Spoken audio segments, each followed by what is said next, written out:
Ah, c'est du magnésium ou quelque chose, Oh hein. my God. Ça a explosé grave.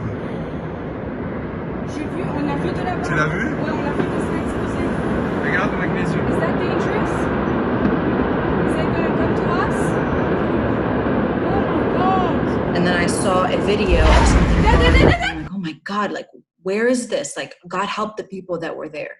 And then it took me a second to realize that it was my home country. I remember like thinking there's no way that this just happened. It was the first thing I saw when I opened my phone, and my jaw just dropped. I was in complete shock. Until the second that it took me to realize that it was Beirut,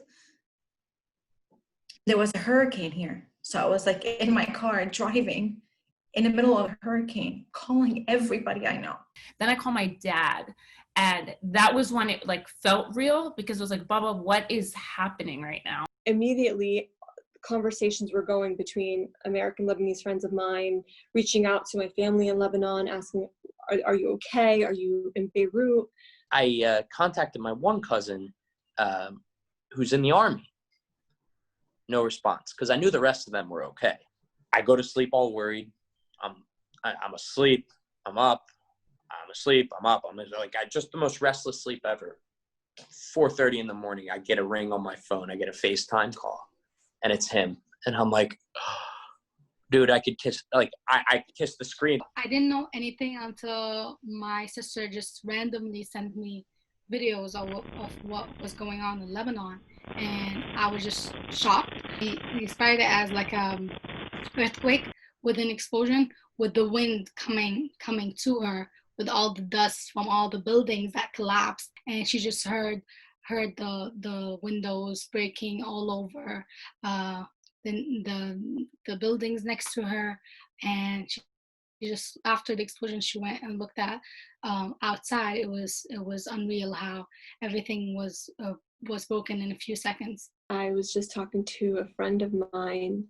She was in ABC Mall, which is in Beirut, shopping with her friends, and they heard the first explosion, didn't know what it was, and they kept going on, but sort of being hesitant and looking around. And then next thing you know, the second explosion happens, and she said to me that everything fell, glass shattered from every direction, everything fell over, the whole building shook, and she saw dead people all over the mall. My best friend's brother left work early. He got home in the moment that the explosion occurred, and his colleagues died. My little cousin, she's in Karantina, where the explosion had the most impact, and it was the closest to the explosion. She was right next to a gate where she was hiding from the first explosion. And as she was trying to hide, all the windows and the glass from all the buildings and the door right next to her came all to her face, scratching her and scarring her for life. The unfortunate thing is the policies and the people in charge of that country don't look after the people that live there. And even before this devastation, even before the blast, I mean, Lebanon has been struggling for a long time. I mean, it's a country that is literally drowning in its own garbage because they don't know what to do with it. And they had been revolting against the government and against the corruption since October, every single day on the streets, and nothing changed. There were already issues of lack of food, lack of money, and now it's multiplied by, a million. No one has access to money. No one has jobs that are still paying them their salaries.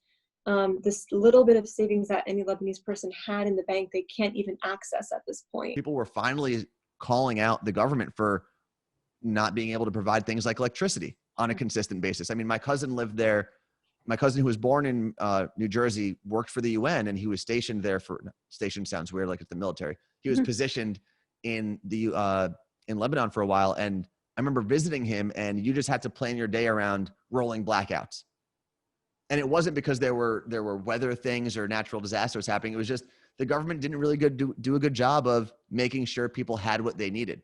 From all the years that I've been in Lebanon, the past year has been the saddest year Lebanon, it's always going to get back on its feet, and it's known to be the Paris of the Middle East for a reason. The people are the most hospitable people you've ever met, the most friendly people you've ever met. We're very passionate. For better or worse, we are very passionate. I love to entertain and to make you feel whole with the little that they have. Because everywhere you turn looks like a painting.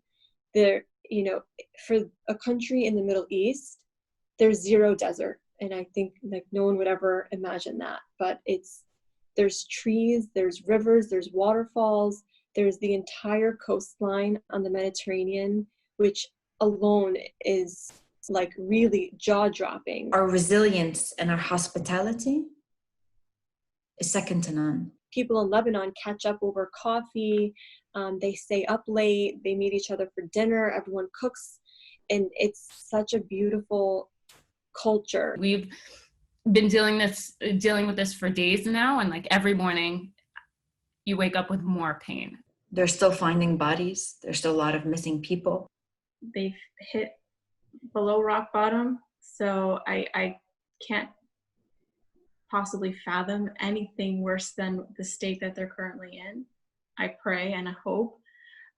So yeah, I do see change. I think that this was the straw that broke the camel's back. I'm seeing a lot of young people on day one of the cleanup. They're organizing groups of people with brooms in their hands, sweeping up the dirt and the broken glass on the ground, picking up the garbage, helping look through rubble to see if there's any survivors, collecting clothing for donations. I really do hope that people say, listen, this was it. We need a government that's going to actually repair what we need, build our infrastructure, and take care of our people. This will not stop the revolution. If anything, it'll light an even stronger flame to the fire. This is who we are. And that's what gives you hope. And that's what, for a moment, when it's right here, when you want to cry, it reminds you to smile again. It reminds you that things may just be okay, even when there's nothing left.